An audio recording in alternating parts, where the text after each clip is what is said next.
Szellőztetnünk minden nap kell, hiszen szükségünk van a friss levegőre, azonban az ablakok nyitásával sok hő eltávozik.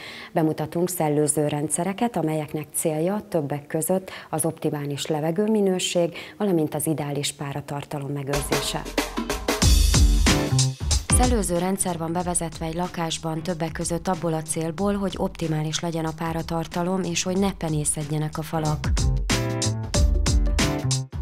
Most született a harmadik gyerekünk, és hát ilyenkor ugye megnövekszik a mosásoknak a száma, tehát így bent teregetünk, tehát ezért nagyon nedves a lakás, és többet is vagyunk itthon. Úgyhogy mindenképp aktuálissá vált az, hogy beépítsük ezt a szellőző rendszert. A rendszert tavaly októberében vezették be, azóta eltelt 5 hónap, és sok tapasztalatot gyűjtött a család. Az ablakokon régen lehetett látni, hogy lecsapódott a pára reggelre, most gyakorlatilag ez elmúlt.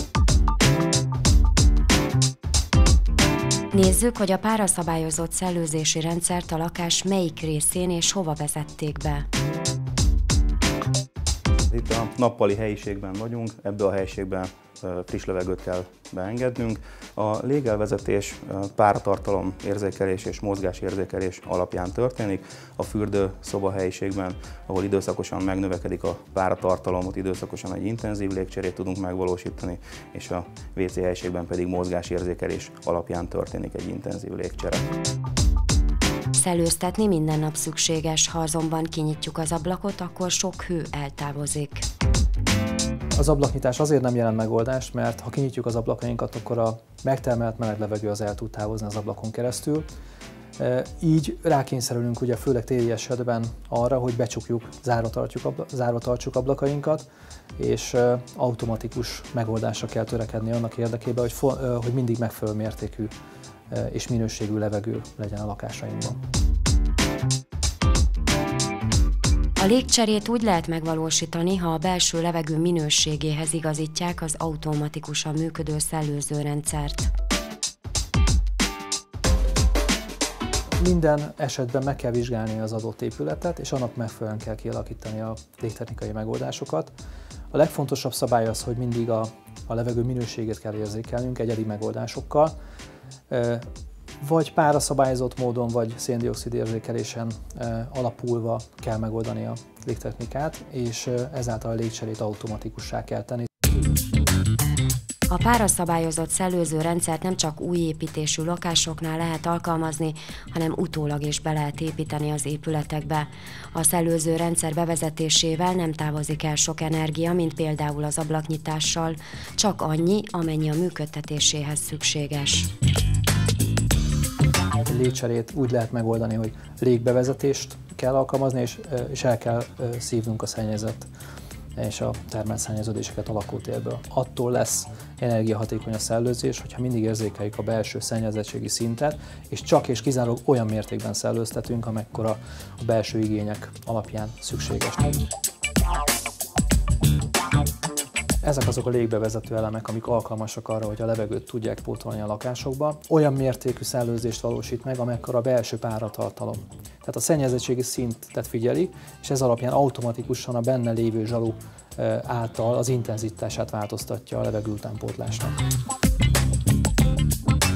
Az ilyen szerkezeteket nyílászárókba helyezik el. Vannak olyan rendszerek is, amelyek a gázkészülékek légellátását biztosítják.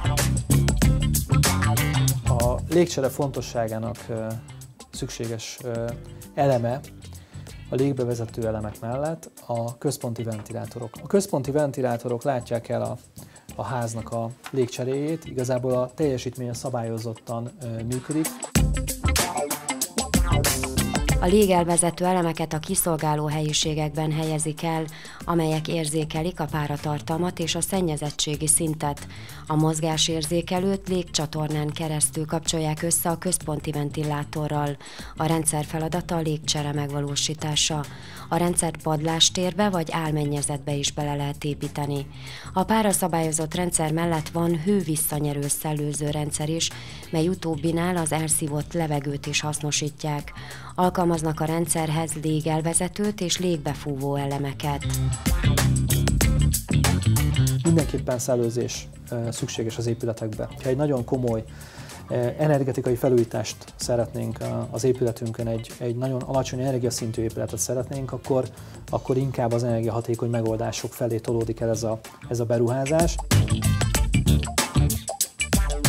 A rosszul szigetelt épületeknél a szellőzés önmagától működik, ilyenkor a levegő elvezetést szükséges biztosítani. Egy alacsony energiaigényű épületnél azonban a fokozott légzárású nyílászárók miatt, mint például ahol műanyagablakok vannak, nem jut be levegő a lakásba. Így meg kell oldanom a levegő bejutását és az elvezetését is, tehát egy rendszert kell kialakítani. Egészségvédelmi szempontból nagyon fontos, hogy ne legyen párás, penészes a fal a belső térben, hiszen hogyha magas a páratartalom, akkor a hidegebb felületeken nagyon könnyen lecsapódik a nedvesség, így a nedvesség hatására pár nap elteltével penész is képződhet. A tapasztalatok szerint egyre több épületben működik valamilyen szellőzési rendszer.